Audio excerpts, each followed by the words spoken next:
Well, good morning, everybody, and welcome to another exciting Exploring by the Seat of Your Pants broadcast. I know so many of you have been here so many times, which is awesome. If you've joined us like 30 times, that's awesome, and you guys rock. But if you are new to us, we are all about bringing conservation, adventure, and science into classrooms around the world.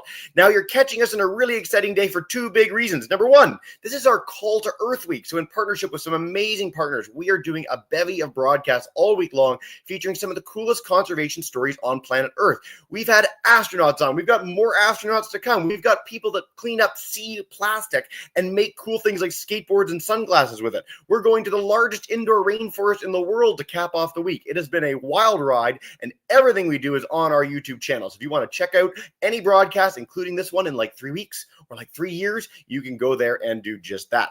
We also have a Kahoot today, but not during the presentation. I've got a super special, awesome extended Kahoot for the end of the broadcast. And when we're done the whole show, you guys are going to be overwhelmed with sloth love, and you can go there and do an awesome 16-question Kahoot together. I'll make sure everybody has that link. And of course, sloths. Where are we to be talking about sloths? Well, we are back with our friends at the Toucan Rescue Ranch. We have partnered with no organization in our history more than the Toucan Ranch, and our kids, you guys, have raised $15,000, I think, over the years for the Toucan Ranch, which is amazing. So they do incredible work to conserve, rescue, rehabilitate, and re-release injured wildlife, and have ambassador animals from Costa Rican rainforest, one of the most biodiverse places on Earth, to showcase to kids like you both in person and virtually through programs like this. So today, unfortunately, and I'll bring in Andrea to talk about this, we were all excited to walk around and see the sloth live like we always do, and the weather just said no for like the first time ever. You sent me a video before this program of trees bending over, and I think there was like cats and dogs flying through the air in the wind. It was really chaotic. Almost. I could almost see like the cow from Twister passing by. Nice. And it's been like this for a month there in San Jose. That is, I hope for sunshine for you very, very soon. Me too. I've been missing like the Christmas weather that we talk about here in Costa Rica. So usually at this time of the year, we don't get a lot of rain. We have like clear skies and it's windy and cold, but clear skies, not a lot of rain. So well, if you'd like, a lot of our classes today are from like sort of middle Ontario, where they had 1.4 meters of snow the other day. So if you want the exact opposite, you can come up and see us in the not too distant future. But till then, I'm so happy to have you back on, and I'm so excited to learn a little bit about the amazing sloths that you have on site. I know you've got a lot of pictures. I've got a cool little 6-minute video of one of our past sessions together too.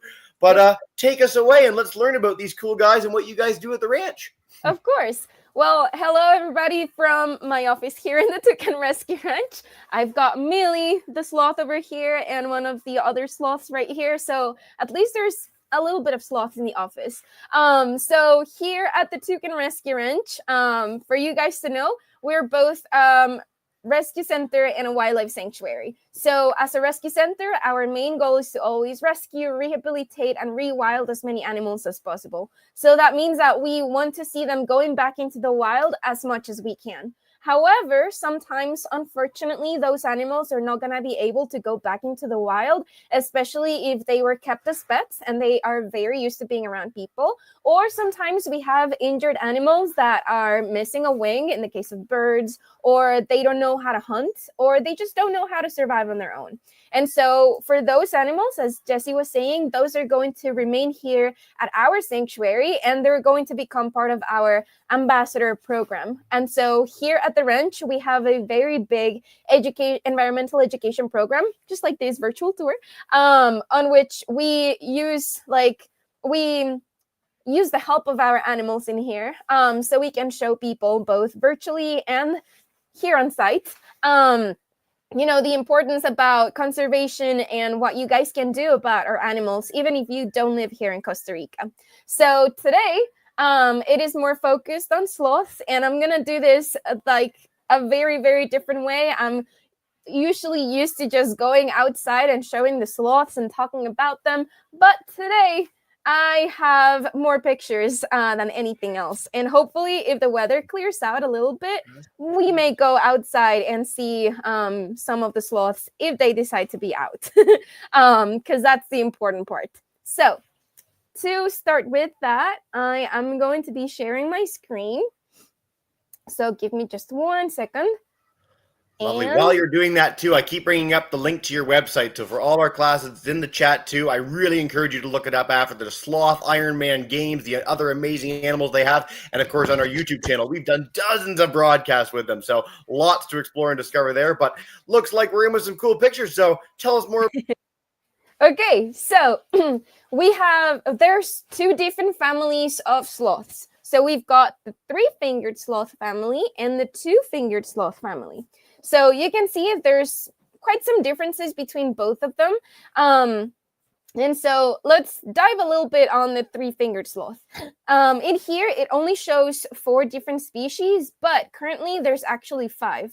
The main sloth got split in 2 species last year, so that has been like super recent. And so three-fingered sloths are the ones that are, known a little bit more because of that characteristic smile that you can actually see in these pictures. Like almost all of them have like that characteristic smile. So it's technically not really a smile. Sloths, both families, 3 and 2-fingered sloths, they actually lack of facial muscles. So because they don't have any facial muscles like we do, they can't actually, like smile or frown or make any other type of facial gesture. And so they're always stuck with this smile. So it does not necessarily mean that they're happy if they look at you with this smile. Sometimes they just want to defend themselves and they're going to try to come after you or try to attack you with this smile, which makes it very creepy, believe me. Then, of course, 3-fingered sloths, they have got 3 fingers in their hands, 3 toes in their back legs. I'm going to show you a picture about that in just a second. But within the diversity, in Costa Rica, you can only find the brown-throated 3-fingered sloth. And then the other 4 species of 3-fingered sloth, you can find it in South America. The pygmy sloth, as you can see here, is the most critically endangered sloth out of all of the species. And that is mainly because the pygmy 3-fingered sloth lives in some islands in Panama, in Escudo de Veraguas. And so because they're only found in some islands, of course, they are endemic to those places, which means that their distribution range is very, very limited. And so if something happens to their populations, it is much more easier for the populations to decline a lot faster than with the others that have a bigger distribution range. The brown-throated 3-fingered sloth, for example, is found in Costa Rica and then in some other places in Panama and South America. So their distribution range is a little bit, bigger. Then with the 2-fingered sloths, there's 2 different species. We've got the Linnaeus 2-fingered sloth, and we have the Hoffman's 2-fingered sloth. The Hoffman's is the one that you can find here in Costa Rica, and the Linnaeus, you can find it in South America. Now, there's another very cool thing about the 3-fingered sloths. So I'm going to pull up another picture, and just let me know if you can see this new one. Oh yeah, we'll bring it up in just a sec, but it's nice to note too for all our classes. So sloths only live in Central and South America, though. We don't have sloths in Asia, Africa, any places that are other tropical forests around the world. They simply don't exist there. And it's why it underscores why it's so important to protect them, because they do have a fairly limited range. And as we all know about sloths, they're not exactly sprinting across the landscape to get away if something threatening is coming for them. They are very tied to the forest, and so they really need that habitat to survive. All right, looks like, we've got our cool picture up. Okay. And then this is the the brown-throated 3-fingered sloth that we can find here in Costa Rica. So it's like a closer picture. And with this one, I can actually zoom in a little bit. And so again, you can see that characteristic smile that I was telling you guys about. 3-fingered sloths also, especially except for the main sloth, but they've got these black patch of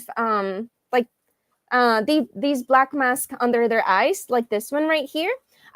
These will actually act like sunglasses. And so you probably know, or if you see, for example, a cheetah, that those tear marks that they have under their eyes, those actually reflect the sunlight. And so it allows them to see a little bit better during the bright sun in the middle of the day, especially when they are hunting.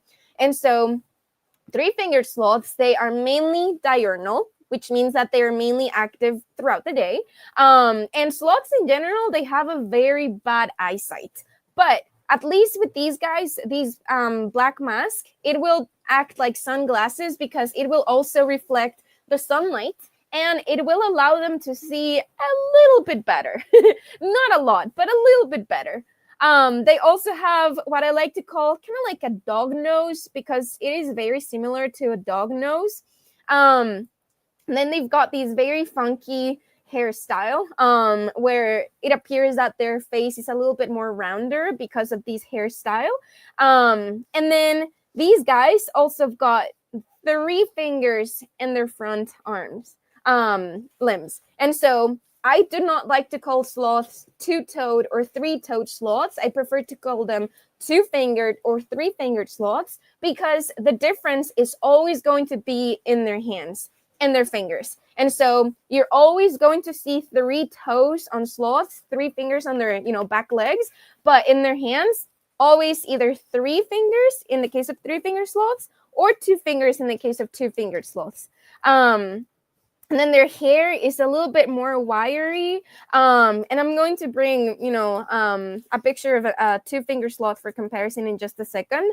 But then another really cool feature about the 3-fingered sloths is that you can easily distinguish which one is a boy and which one is a girl just by looking at their backs. And so if you ever come here to Costa Rica or to South American country, and if you get to see a sloth up on the tree and you see these black patch of hair, you can immediately say that is a male 3-fingered sloth, because only the males are going to have these very noticeable patch of hair, these black stripe and everything. Some individuals even have polka dots on their backs. And so some people can even identify them just by looking at their back, which is very cool.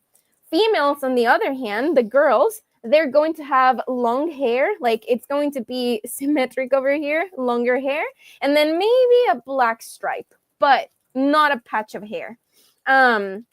In the case of the maned 3-fingered sloths, if you guys remember that one, maned 3-fingered sloths, instead of these patch of hair, the males are going to have a mane, kind of like a lion. So you know that lions, and lionesses, you can tell the males apart because of the mane, and then the females, they don't have a mane. So it's kind of the same thing with the maned 3-fingered sloth. So Jesse, I'm going to pull up a picture of a 2-fingered sloth. Yeah, as you're doing this too, I just want to harp on something for a second, because I think a lot of our students know, and certainly it gets brought up in most of our broadcasts, that sloths move so slowly that moss grows on them. Is this all sloths? Are there examples of like green sheets hanging off a sloth? That might be what you're bringing up? I don't want to spoil anything, but okay. Yeah, so I'm definitely going to talk about that, but just give me a second. So let me... I'm spoiling things as usual. And again, for sloths, like toucanrescueranch.org has so much to explore. Sloths are one of the most studied creatures in the world, and there's all sorts of great stuff on them online. And this is a great shot. Talk about a dog nose. So this is Georgie. We like to joke with Georgie because we say that he's pretty when he's hanging out. When he is sitting down like this, he's not as pretty. He actually looks a little bit creepy. If you guys know Pennywise from the movie It, the clown, he does have a Pennywise kind of look. I don't know if you see it, but I definitely do. So as I was saying with the 2-fingered sloths, you can see some very clear differences, at least in their face, between 2-fingered and 3-fingered sloths. Because the 2-fingered sloths, they have a piggy snout that I really, really like. It's one of my favorite characteristics about the 2-fingered sloths. Also, they don't have a black face mask. Rather, they're kind of naked around their face. They don't have a lot of hair, especially around their nose or around their eyes. And so you can kind of see that they don't have like that funky haircut that the 3-fingered sloths have. And then of course they have 2 fingers in their hand that this picture doesn't show as much. But it is still very interesting. And then if I show this other picture of Georgie, you can see that difference that I was telling you guys about. So this one would be the hand, so 2 fingers. And this one would be one of his feet. So 3 toes. So you can very easily distinguish the difference over here. And this is Georgie yawning, and I'm gonna be talking a little bit more about their faces in a little bit more, because you can see some spoilers over here, like some of the teeth. So I'm actually gonna pull up the moss and the algae that you were talking about, Jesse, Cool. because it is a very interesting topic for sure. It is. So Those teeth are pretty hardcore too, by the way. I know you're going to talk about them, but after we show the moss, if you'd like, I can play the clip of the sloth walking yeah, around for a little bit, and then we can dive in with our big Q&A. A big thank you, welcome yeah, to our other classes as well. We've got like 9 full classes here live with us because nice. there's like a bazillion of you, which is great. That's amazing. Awesome. So over here, this is a very cool shot of a hair, like a sloth hair, under the microscope. And so you can see over here some green things growing on their hair. So right here, for you guys to see the difference, this is kind of like the outer layer of the hair, and this is the internal, like this is what goes on inside of the hair, of the string of hair. And so sloth's hair is almost hollow, if you will, and so it will allow room for the algae like this one to grow. So it is not weird if you ever see a sloth in the wild looking a little bit green, just like this one right here. With the two-fingered sloths, like this one, I've found that their algae, for some reason, grows a little bit more around their faces, like on the back of their hair, of their heads. Not a lot, on their backs. And then with the three-fingered sloths, and this is a very handsome male, as you can see the black patch of hair. Almost all of their body is covered in these algae, as you can see, almost all of their hair.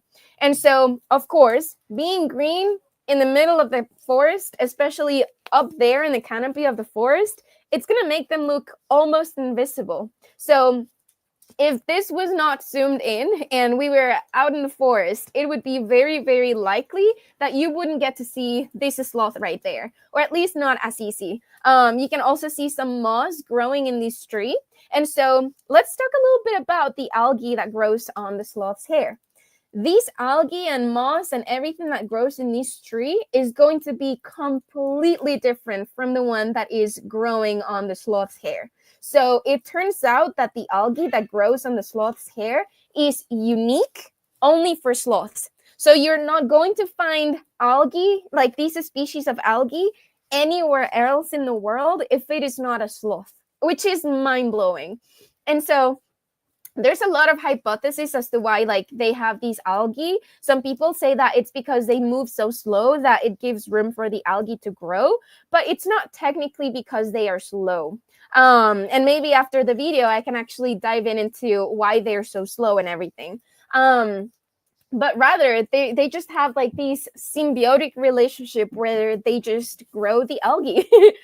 Some people also say that when they are losing energy, they like to eat the algae, so it will give them a little bit more energy, and it's going to be a little bit easier for them to recover that.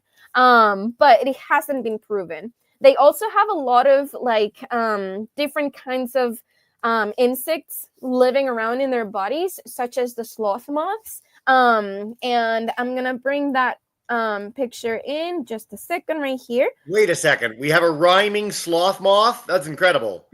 Everything should have a rhyme animal, I think. We have sloth algae and sloth moths. I mean, it doesn't get any better than that. So this is the picture of the sloth moth.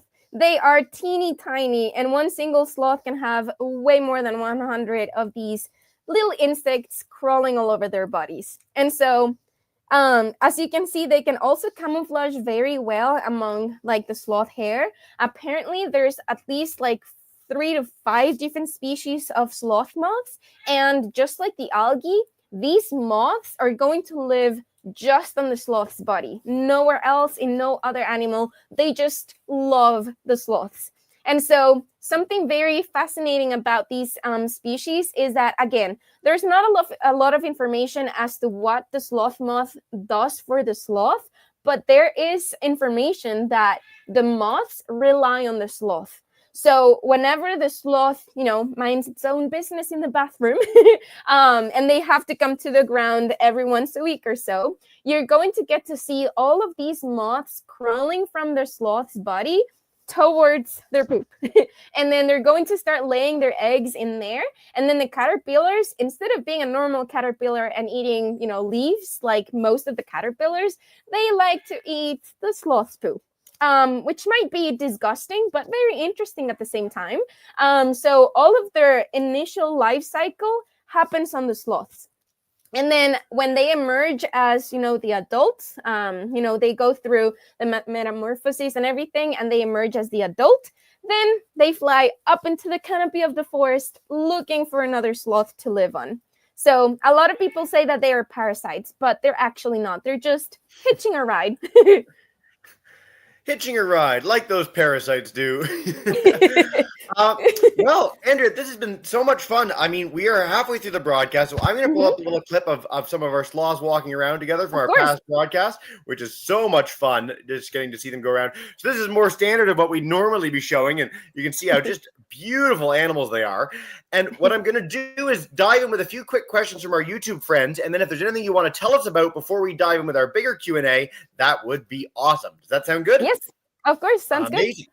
Well, Shannon, or Miss Gibson's class, joining us in Charleston, South Carolina, a city that I would die to visit. They want to know, how many sloths has your rescue saved? So you've been talking about all these sloths. We have a few examples here in the video. How many in the history of the Toucan Rescue Ranch? Ooh, I don't know how many, because the numbers are actually very, very high. This year in specific, we have been able to rescue, like, altogether, adults and babies, possibly more than 50. Wow. Just in this year. What I do know is that this year we hit a huge milestone in which we were able to rewild the 200th sloth. And so, as you can see from this video, actually the sloths here, like the baby sloths, they come here as orphans because of many reasons, just like this baby Reggae. But they have to go to school before they make it back into the wild. So Reggae here, he was learning how to climb. He was learning how to eat his leaves and everything. And the idea was for him to go back into the wild. And so they have to go through the nursery, preschool. They have to go to elementary school, high school, and then finally they have to go to the university. If they get to graduate from the university, that means that they are going to be successful and they're going to go back into the wild. Yay. It's such an amazing thing to chart, and in our past broadcasts, we've had the chance to walk around and see all these places. But if you have an animal that's injured, you got to make sure that it's going to be in a situation where when you put it back in the wild, it's going to survive and thrive. It's like if you go to the hospital and your leg was broken, they don't just send you back out instantly. They make sure that you're good and it's set and you're all good before you go out, so that you aren't tripping all over yourself. And same with our sloths. Mm-hmm. All right, one more from online really quick, and then we're going to head to Mr. Dunn's class as you tell us a little bit more. Miss Foster's class joining us for the first time ever. Welcome in San Antonio, Texas. They have the classic question, why are they so slow? Tell us about it. Okay, I actually wanted to dive into that in after this video, because I do have a very cool video to show you guys about that. Ooh, even better. So I'm not going to make any spoilers. Okay, we'll keep this short then, and we'll do a really easy one from Miss Dyks's Water Rockers. They want to know, how big do they get? So it depends. Each individual is going to vary. So the average that we've noticed, at least in terms of weight, is around 4 to maybe 6 kilograms. So around 12 pounds or less. So again, it depends on each individual. Males are not necessarily larger than the females, or females are not necessarily larger than the males. It does depend. It apparently also depends on where you can find them. So the sloths that are found more on the mountainside apparently are a little bit bigger than the ones that are found on the lowlands or in the beach or something like that. So yeah. Very cool. Thank you so much. If you want to play a video about how slow they are, by all means, you can bring that up, and I'll end this one. There's been a chance to see them doing a little bit of climbing practice together, but feel free to pull that up, and then we are going to dive with our nice long Q&A, everybody. One nice thing, too, I'll say for our classes, if you have any extra sloth questions, we've got 20 more minutes together, but if you don't get your question answered, email us at exploringbytheseatofyourpants, and we will get you those answers. Toucan team and us are really keen on making sure anything you ever wanted to know about sloths is covered. So keep those questions coming in the chat and live classes. Put those thinking caps on. Awesome. So just a little disclaimer and to explain this video before I play it. So it was taken from a camera trap somewhere in South America, and it shows an ocelot trying to go after a sloth, a two-fingered sloth. So there's not like a lot of violence going on, but you're actually going to get to see, and I'm going to start playing it right now, that sloths are not necessarily slow. So I love to show these videos because you can actually see how fast they can be and how aggressive and highly defensive they can be as well. Like they're not going to hesitate on defending themselves, even against humans. We are one of their natural predators or unnatural predators. I don't know how to see it. But unfortunately, there's people going after sloths, and so they will defend themselves. I've seen pictures of people with like very severe like bite wounds caused by a sloth. And like they ended up in the hospital. Some people even ended up with like an amputation on their fingers or on their arm because of the sloth bite. So that's how, highly aggressive and, highly aggressive whenever they need to defend themselves. It's not like you're walking down in the forest and then out of a sudden a sloth starts attacking you. So two-finger sloths, in specific, they've got like, they're armed with very big teeth.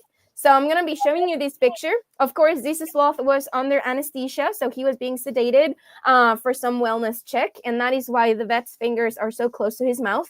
Otherwise, your fingers should not ever be like this close. So I also love to show this picture because you can see here how big their teeth are. So this is on a two-finger sloth, remember. So two-finger sloths, they have 4 very big canine teeth that they're going to be using to defend themselves. And that's it. They also have their molars back here, both, in upper and lower, where they use these teeth to be able to chew on whatever they're eating. You can see that this sloth was actually eating some leaves because it's kind of like green right here. Also, the sloths are like, the babies are born with teeth already. So poor mamas, and their teeth, they will never stop growing. So it's kind of like a rodent in which, their teeth, they never stop growing. And every time they open and close their mouths, they're constantly grinding them against each other. So if you see a side view of the same sloth, you're going to see how sharp these teeth can be. Also, sloths are almost 3 times stronger than an average human. So if you dare to try to fight with a sloth, which you shouldn't, you're going to lose the battle. Believe me. Whenever the vets are trying to do like a treatment on one of the sloths, they need up to 5 people just to handle one single adult sloth. And even with the babies, sometimes it happens as well.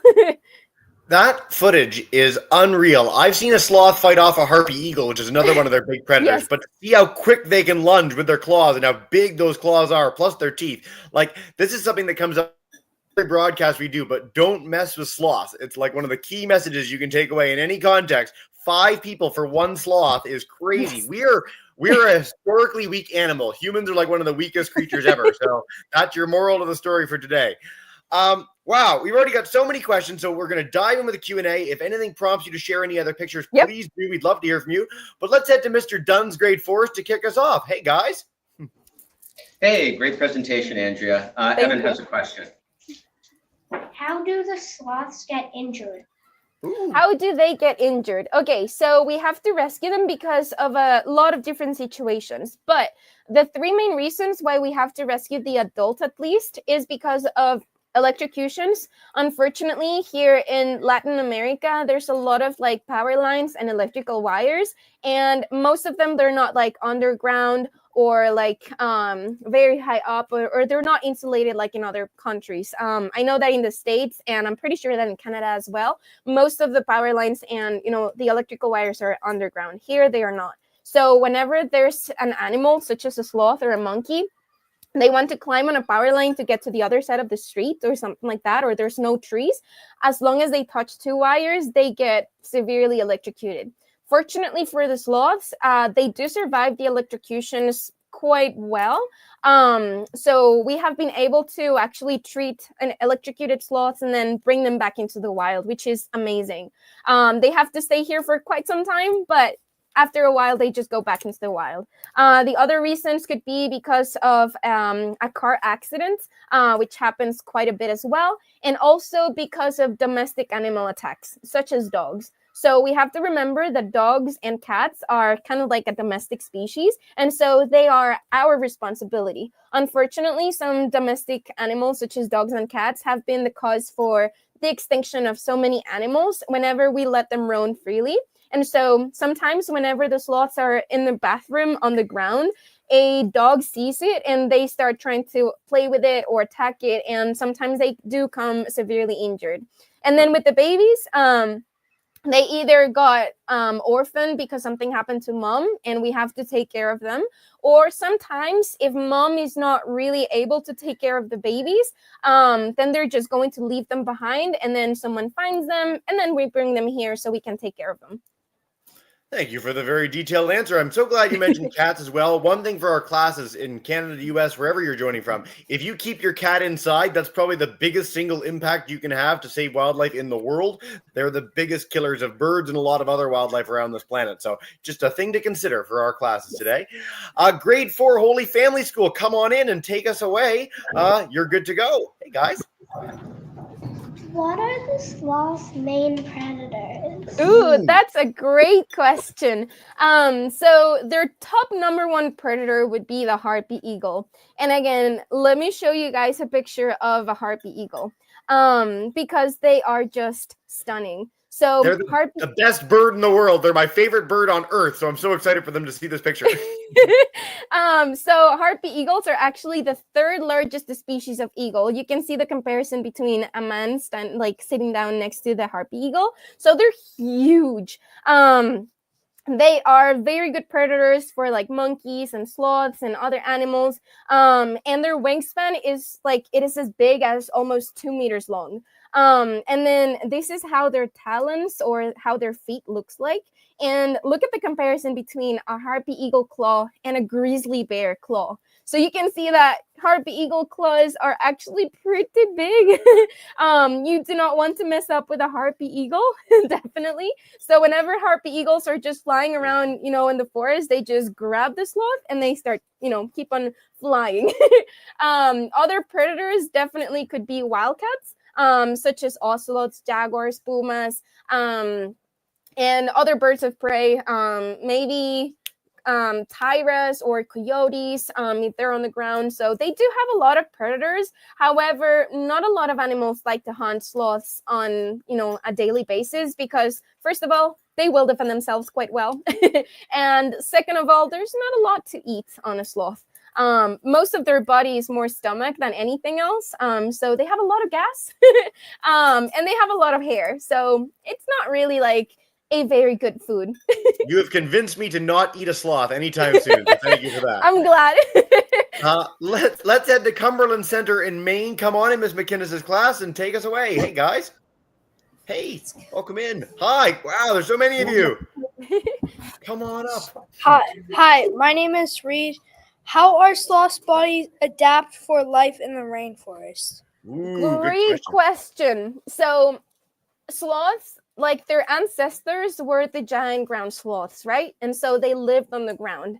But at some point of their lives, they actually decided that life on the trees was going to be a little bit better for them. So they started evolving to, a life on the trees. So one of the many ways on how they survive on the trees is if you look at their claws. So their claws are kind of like hooks, like this one.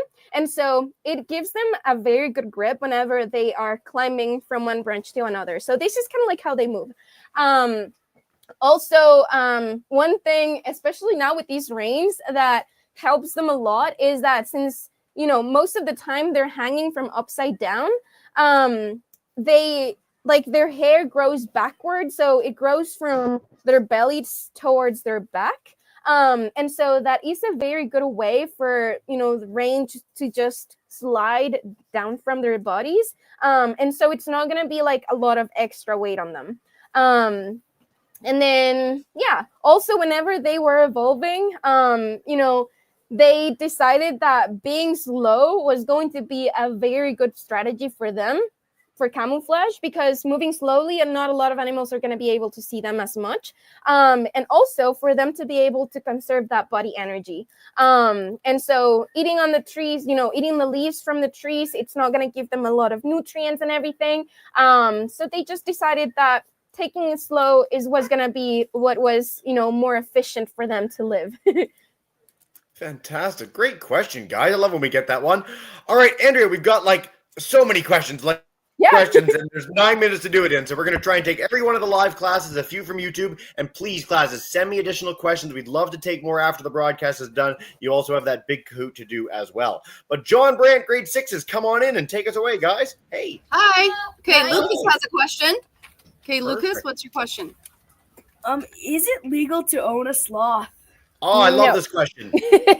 So at least here in Costa Rica, it is not legal to own any kind of wild animal. And here at the ranch, we actually advocate against having wild animals as pets in captivity. So having an animal in captivity, let's say a sloth, it means that most likely these animals come straight from the wild. So there's actually people, the poachers, that are, one of their jobs is to steal animals from the wild. And so with the sloths in specific, there's actually a big issue, because since they are becoming so popular, a lot of people want to have sloths in their houses or sometimes in pet shops or in zoos and everything. So all of these people, they acquired a sloth that comes from the wild. That means that unfortunately the habitat that they were living on got cut down, because sloths live up on the tree, so a lot of trees get cut down so that they can reach for the sloth. And if it was a baby, unfortunately, in most cases, they actually harm the mothers so that they can get the baby, because babies are a little bit easier to get. Also, very sad, but they don't survive more than a couple of months in captivity because of all of the stress that it causes on them. So my very big suggestion is not only don't have a wild animal in captivity, but also, if you guys go to a zoo or anywhere that they will allow you to get in close contact with any kind of animal that is wild, please don't. Even if they tell you that they're ethical, that they, really care for their animals, or that their animal was born in captivity, it's not nice for a wild animal to be held on by people or coddled with people. Sloths in particular, they don't like to be coddled with people. I can tell you that. And so, that's kind of like my educational input in this. So glad we get to cover this question. It's so important. One thing you can do at home too, kids, is honestly don't share pictures of people cuddling with a wild animal. This goes such a long way, because the more shares those things get, the more people are encouraged to do them. And we want to keep wild animals wild. At the Toucan Rescue Ranch, they have these sloths. They're not cuddling them and holding them and playing with them and stroking them. They're treating them like a wild animal that has to go back to the wild, and they're rescuing and rehabilitating them to allow them to do that. So that's a really important difference, and I'm so glad we get this query. All right, Miss Steinhoff, come in. There's so many of you. I love it. Come on in and take us away, guys. Hey. How long does a baby sloth stay with its mother? Ooh, okay. And with this, I can actually share a very cute picture I have of a sloth mom and her baby that I took at our release site some months ago. So it depends with 2 and 3 finger sloths. In this case, 2 finger sloth mama with her baby. You can see that cute little face in there snuggling with mom. So 2 finger sloth babies are going to stay with mom for at least about a year, maybe a year and a half or so. And then in the case of the 3 finger sloths, this is another picture of mom and her baby. In the case of the 3 finger sloths, they're not going to stay with mom for as long as the 2 finger sloths. So 3 finger sloth babies may stay with mom for about 6 months to a year. And no, I thought I had another picture of him. That is quite all right, and a great question, guys. All right, let's head to Gilman 3A crew. Come on in. Miss Lamothy's class and Miss Collins, we're going to wrap up with you after and try and take some from our YouTube friends as well. And please do write us extra questions, folks. But 3A, come on in. Hey. Where and when were they first found? Ooh. Like sloths in general? No, you're one, I think. Yeah. Okay. Okay, so was that like sloths in general, or like Oh, no, you're one. So the ones that are sort of that you have at the rescue ranch, Okay. where were they found? Okay, so we have to rescue them from different parts of the country. Most of the sloths that we get to rescue actually come from the Caribbean side of Costa Rica. So if you guys see a map of Costa Rica, we have two coasts. We have the Caribbean on the Atlantic side, and we have the Pacific side. So we are located closer to the Caribbean side, and that's why we rescue most of them that come from the Caribbean. But we have actually been able to rescue a teeny tiny baby sloth. I remember him like 2 years ago. He came all the way from the southern, like the upmost southern Pacific side of Costa Rica. He had to travel in a boat and then in a small airplane and then hitch a car ride with our founder from the airport to here. So that baby sloth traveled a long way to get here. Awesome. Thank you so much, Andrea. All right, we're going to take a quick one from YouTube, and then we're going to bring in Miss Lamothy's class. Miss Joseph's group wants to know, how tall are sloths? How big are they, sort of by hand? So again, it depends on each individual. Definitely 3-finger sloths are a little bit more slender than 2-finger sloths, so their arms a little bit longer. So I would say that, you know, a normal 2-fingered sloth would be maybe, not even counting their arms, like from, you know, their butt so their head, maybe about this big, sometimes a little bit bigger. Well, Georgie is bigger. And then with their arms, they are even like taller. So it does depend. Awesome. They're like mini dog size, small dog. Yeah. Medium-sized dogs. Medium-sized dog. Miss Lamothy's class, for whatever reason, and I don't know why, I truly apologize for this. My computer's not letting me bring you in, but you did share a cool question online. So they wanted to ask, why do sloths mainly stay on tree branches? Okay, so as I was saying, you know, they evolved to live up on the trees after a while of, you know, being on the ground. So they mainly stay on the tree branches because most of their food source, almost all of their food source comes from, you know, the trees, the leaves. 2-finger sloths, they can be opportunistic omnivores, so they can also eat, you know, insects or lizards or sometimes baby birds or birds' eggs. So they do take a little bit more protein than 3-finger sloths. And so right now they are designed to be like up on the trees. However, they also have to come to the ground to go to the bathroom. And it is still not entirely known as to why they just don't go to the bathroom up on the trees and why they still have to come all the way down to the floor when it leaves them very vulnerable against predators. And so hopefully there's going to be more people investigating more about sloths, and we're going to have an answer about that. Or maybe one of you guys, you know, gets to be a sloth researcher and you guys help us figure out that answer. This is one of the joys, is that there's always new mysteries in science to explore and discover. So if you're keen on this, head to Costa Rica, go to the Toucan Rescue Ranch, help find out these really key facets of animals that we don't yet know. It's so neat. All right, I'm going to go to Miss Collins and Miss Darling's class. Hi, 5th graders. Welcome in and take us away with a final question. Hi. How old can they get? Yeah. Oh, that's a great question. And unfortunately, I don't have an answer for that one. So again, there's not a lot of information being recorded on sloths. And that's when you guys come in if you want to become a new sloth researcher. So there hasn't been anyone that has been following a sloth from the moment they're born till the moment they die in the wild. And so there's not like an accurate answer that I can give you. Here, we like to say that they live up until their 20s, maybe 25s, but we're actually not sure. However, in captivity, of course, that's going to change. And so the average in captivity goes to like 30 years, although there was a sloth in a German zoo. He passed away this year, and he was 54 years old. Wow. How weird that we don't know something so fundamental about an I animal. And know. again, it speaks to the importance. This is what you guys can do, kids, is learn these things and become researchers and sort of solve these mysteries. Truly. Andre, that was a really quick answer. So I'm going to take one more quick one from an online school, and then I'll bring in all our classes to say a big thank you and farewell. But Miss Sounds good. Ister's class, they want to know, does the algae annoy or bother the sloths? From what we know, not really. So just like the sloth moths, maybe, the algae just hitch a ride on the sloth and they find it, comfortable and safe for it to grow on the sloth's hair. So it's not really like parasitic. It's not taking away energy or anything from the sloth. And of course, the sloth living on the rainforest, whenever it rains and they're like soaked on the rain, or like the ones on the pictures, the algae just gets to grow a little bit more. Our sloths here in captivity, our permanent residents, unfortunately, like their algae is very microscopic because they don't have the right conditions for the algae to grow. And it does not seem to bother them. The ones in captivity that I've also talked about, with people that work in zoos in the States or in Europe, that they don't grow that algae, the sloths are also healthy. So for the sloth, I think it's kind of like the same thing if it grows or not.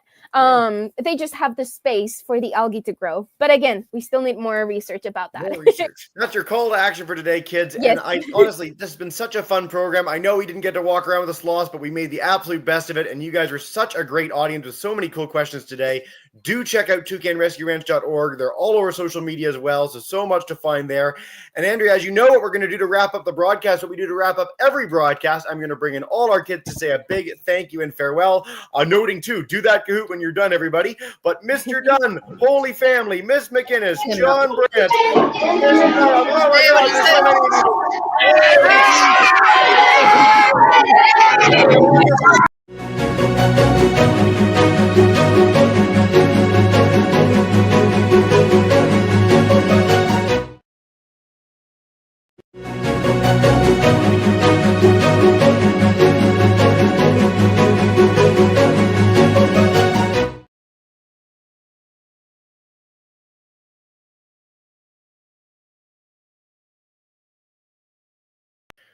we